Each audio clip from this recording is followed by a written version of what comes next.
Quentin Richardson. Yeah, you rich. Q, we just had to break down the definition of superstar there just to see what Merriam-Webster's thoughts were. And obviously, we're riding a high with the Pacers getting a big win over the New York Knicks last night. What are your thoughts on the entire conversation? This Pacers team is a real deal, Q. This Pacers team is a real deal. Watching them live last night, that's a lot of running. I don't know how, I guess OKC does the same thing, but it's a lot of running fast. And as soon as the other team scores, as soon as the Knicks score, their entire bench is like, It's like it's high tempo all the time.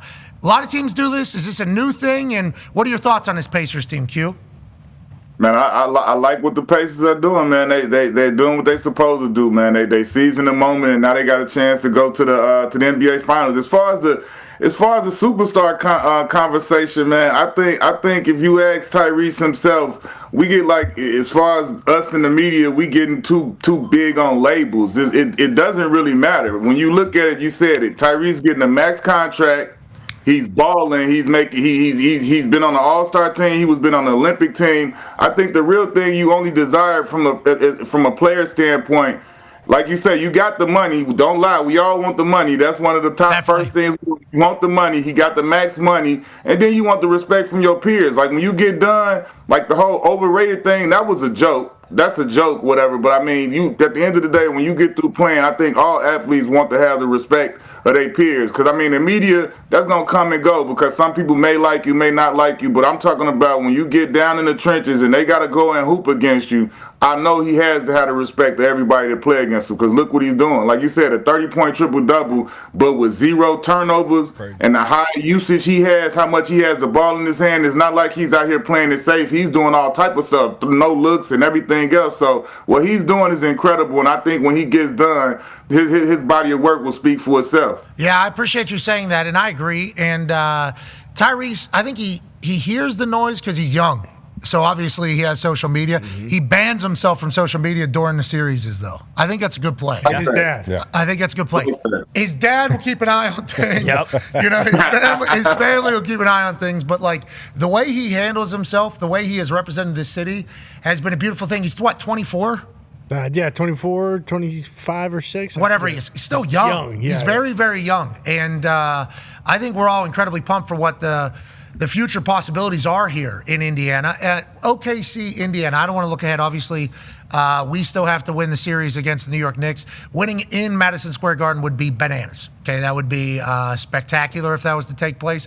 If they win another one, hey, that's okay. We'll come back here to Indiana, do our thing, hopefully. And I have nothing but respect for that Knicks team. The way they've been able to battle and play is insane. And Karl Anthony, he's so big. Mm-hmm. Karl Anthony Towns is so big, Q Rich. He is. I don't think I expected how. Like he's round. Yeah. He is they're running him. A lot of hand gestures going on there. A lot of hand gestures going on there. Yeah, well, that's what I'm saying. He's driving the big guy. What are you saying? I don't want to call him fat because I don't think he's fat. I think but he is well built. He is like a round guy, like stocky. Stocky. That's good. He's a stocky gentleman. So I'm very interested in his girth. That's going on. It's just a lot of. Oh, I mean, those are your words, JJ. You pig. Oh my saying God. what I'm seeing. We didn't have to actually say it, JJ. We didn't have to actually say it. Yeah, but he's probably well hung. I mean, come on. Yeah, I think he's good at hoops. Wait. We talking about hoop, right? Yeah, whatever. From the rim. Yeah, he's very good. But what I'm saying is, watching these guys live and seeing them in person, you always forget. Like watching on TV is different. You too, I assume. How tall are you? 6'6". That's what I'm saying. That's just like standard. So whenever you see how big Karl Anthony Towns was and how much he was running, I'm like, how does anybody keep up with this Pacers team for 7 games? It's like Pascal Siakam, obviously he's gigantic. He can run all day. Yeah. I think he can literally run all day. Does OKC play that same style? And how long has this been happening? How long has this been a style that teams play with?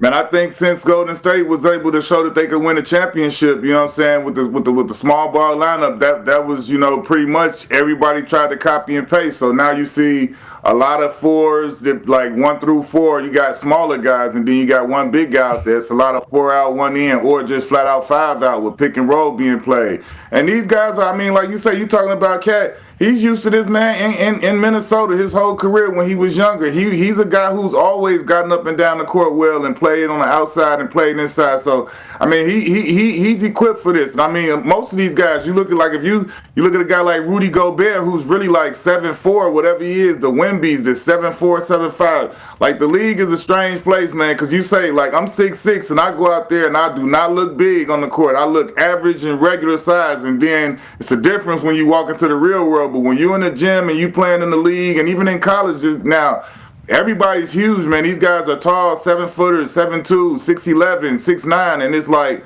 man, like you look at a guy like McDaniels, he's like 6'9" out there on the court, and he doesn't look like it when he's out there running around with those guys. Moving too. I mean, it is just, it's gassers. There's running gassers. That was my biggest takeaway last night, other than the fact that the arena was awesome, the Pacers are great, Tyrese is a dog, Siakam's a dog, like everything about that. But whenever you just think about the sport that's being played in front of your eyes, it's like they're so gigantic and they're just running so much. I don't know how you guys do it. 82-game season. Physical. Yeah, people are talking about, like taking a break and what they call it? Load management. Load management or whatever. It's like, I bet you if I was in a league, which I never would be, but let's say I was born 6'7", and I had an absolute wet jumper. Yeah, just a wet jumper. and they had me running a lot.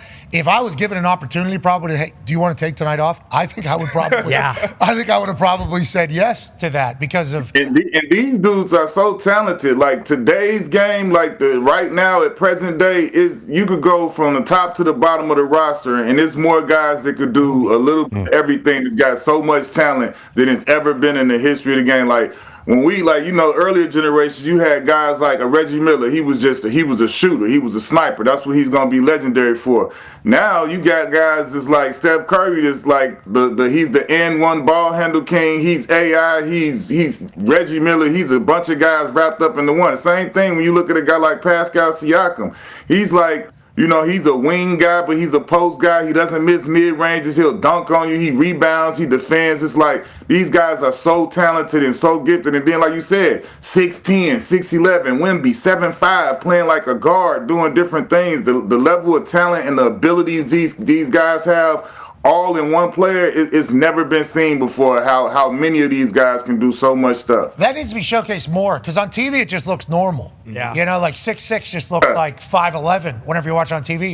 And then whenever I go to a game, I'm like, I forgot.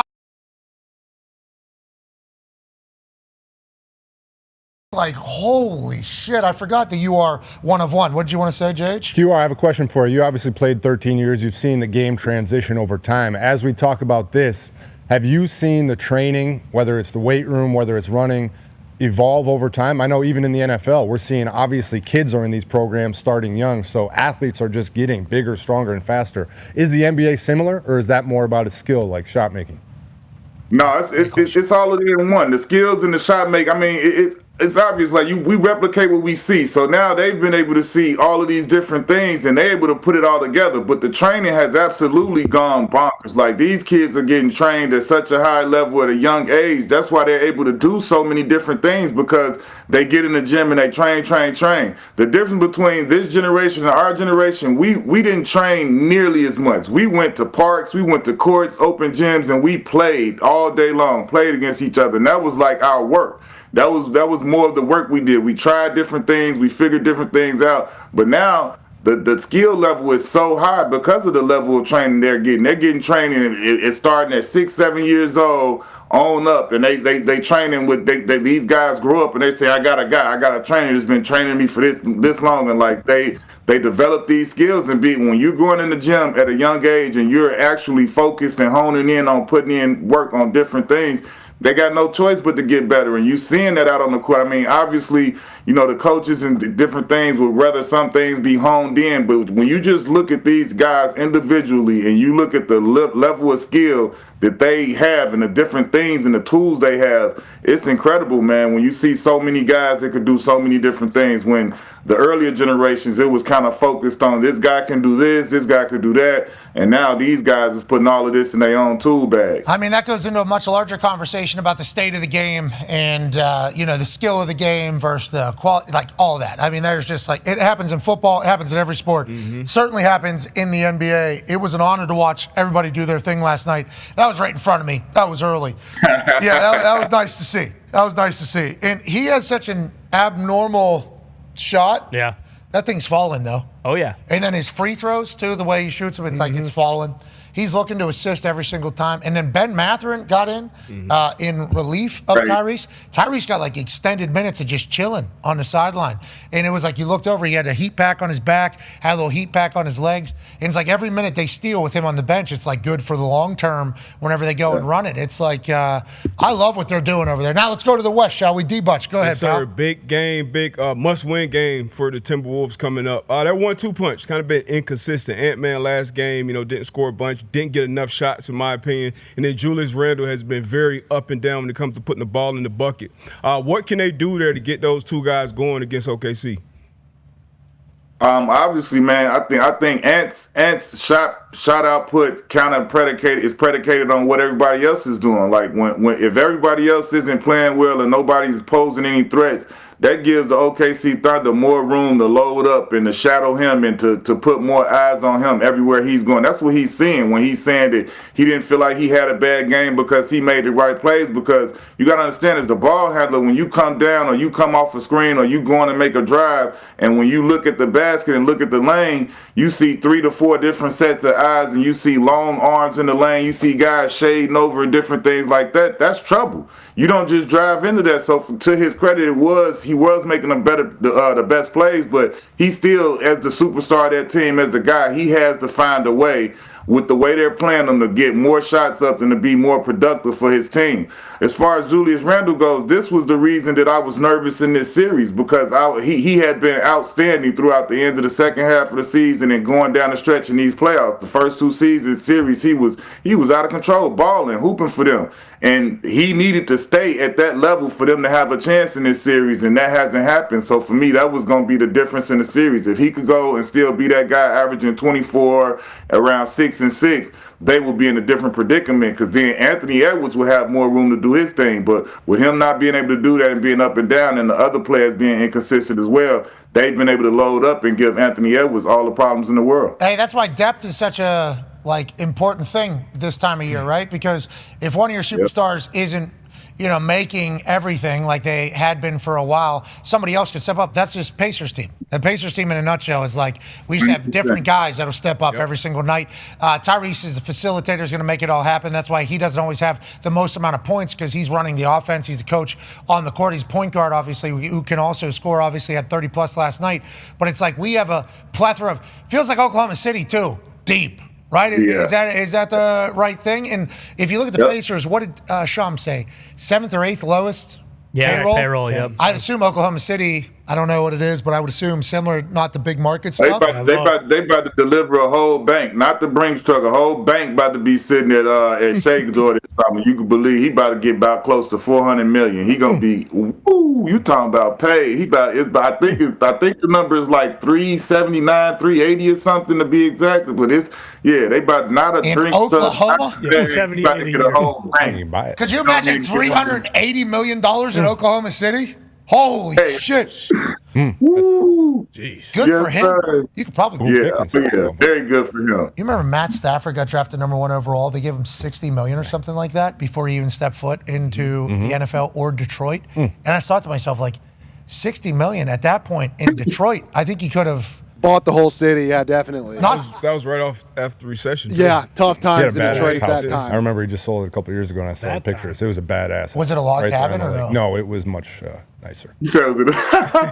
It's on a lake, I believe. Oh, beautiful. Lake cabin. Don't fall into this QR. Don't fall into this. Don't. Okay, so depth matters. Minnesota might not have as much. OKC definitely does. We, the Pacers, have a lot of depth. Watching the Knicks, I think Tibbs played like 10 guys last night or something like that. Yeah. And on Sunday when they got a win, he played 9 guys. I think that matters a lot. But I also think the person that's kind of directing the traffic is very important in basketball. I know in some sports, I think we heard Biz talk about the hockey where he said, coaching, yeah, it's a lot of reactionary stuff. Dump the puck, you react, how you do that.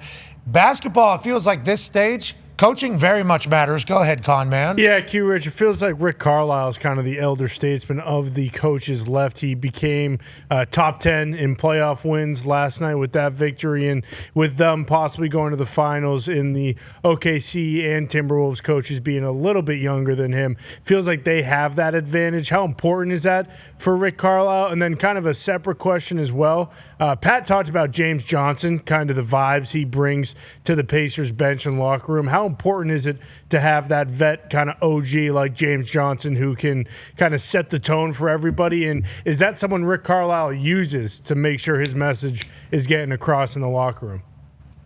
Yeah, man.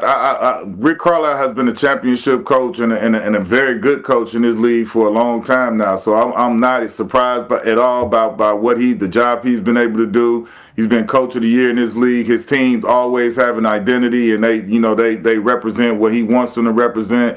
And so I'm not surprised at the job he's doing at all. He's been doing this his way for a long time, and I think it does work because he's very connected with this Indiana team. He has an extension from himself as far as Tyrese Halliburton, who's a true point guard who checks in, and they see out of the whole game. So I think he's a huge deal for them. As far as JJ, man, yeah, I'm a firm believer that teams need that guy in the locker room that's a true veteran, and he's also a true enforcer. But I mean, the thing about JJ is that you've seen he got thrown in the game the other day. He got right in there, scored some buckets, and did his thing. He's not just some physical intimidator or enforcer out there. If you give him minutes, he can actually still play, and I'm sure he proves that on a daily basis the whole season long in practice. And he wouldn't have the voice and the place he has on that team if he wasn't that type of dude who's going to go out there in practice. He's in the struggle. He's in the fight with them. He's going through the hard, rigorous, all of the stuff they got to do. So he's boots on the ground. But they all know at the same time that he got hands, and everybody know it, and he's not somebody that you really want to have problems with. He like a black belt or something. Yes. Like he known for being about that life. So you know what I'm saying? Like everybody knows that, and you don't earn that reputation, you know what I'm saying, without doing certain things. And he's taking those steps, he's taking those fines, and people who know and are aware of that. And so, you know, that comes with a little badge when you do what you got to do.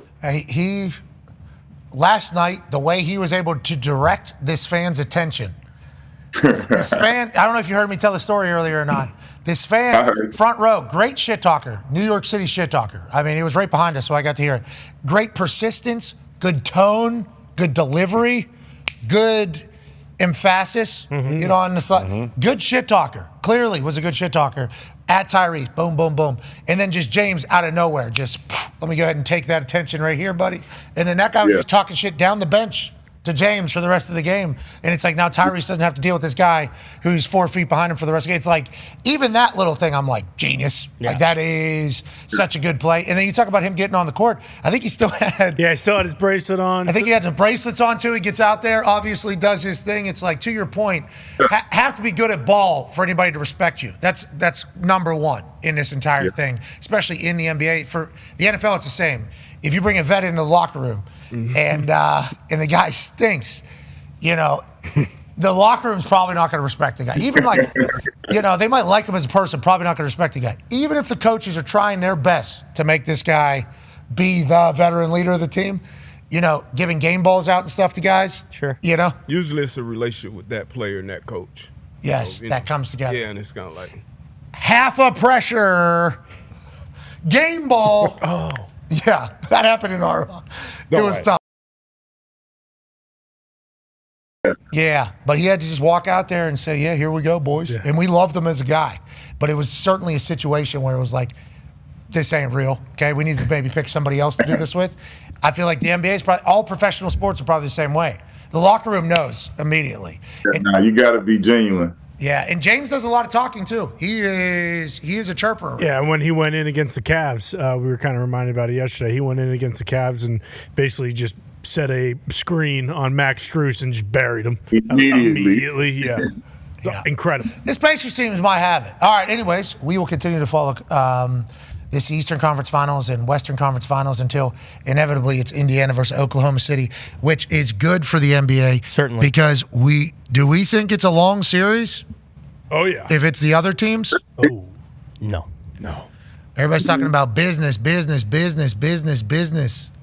7 games probably better than 4 or 5. Without a doubt. Yeah, last year was 5 and it stunk unless you were Celtics. Yeah, so I think that's what we should be looking for. Now, granted, Basketball is good business. That's the good business. Whoever's playing the good basketball.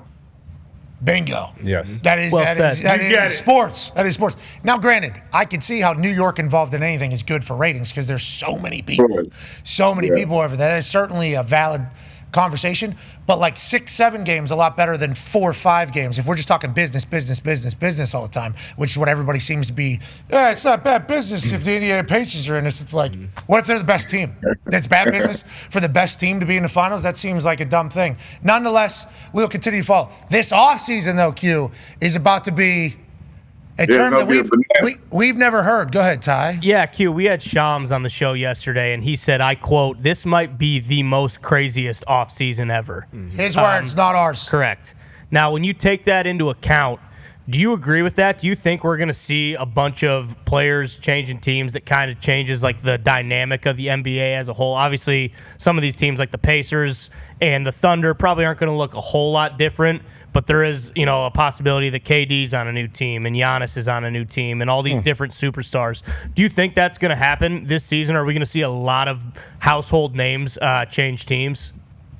I don't know about how many, but I do know normally when you have that type of seismic activity with a Giannis or KD potentially moving, there's always moves made after that. So, I mean, when those type of names are looming going into the summer, you can expect that this is like going to be a big summer. I mean, Shams is paid to know way more than I do, so maybe he knows some other things that might be on the brink of happening that I don't know.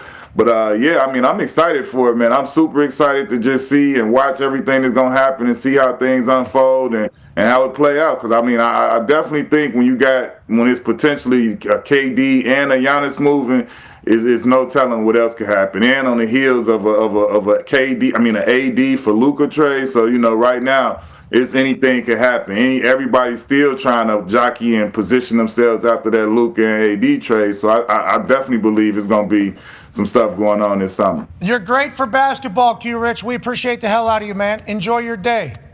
All right, fellas. Appreciate y'all. Hey, Pacers in 5, or how's this thing go? I don't know, man. I definitely think New York gonna throw the kitchen sink at them. I don't think they just gonna lay down. I think they could get this one in the Garden, and then I think Indiana comes back and does its thing. I don't think it goes past Game 6, because if it goes past Game 6, the Knicks gonna win. Yeah, we know. Yeah, well, let's take it easy. I don't think it's gonna go down like listen. Right now, you about to get the kitchen sink from the Knicks in the Garden, and then when they come back, the Pacers got to throw the kitchen sink at them and try and put them down. Yeah, I don't think I helped the entire situation over there in Madison Square Garden. I don't think either. Ladies and gentlemen, Quentin Richardson, thanks, Q. Thank you, Rich.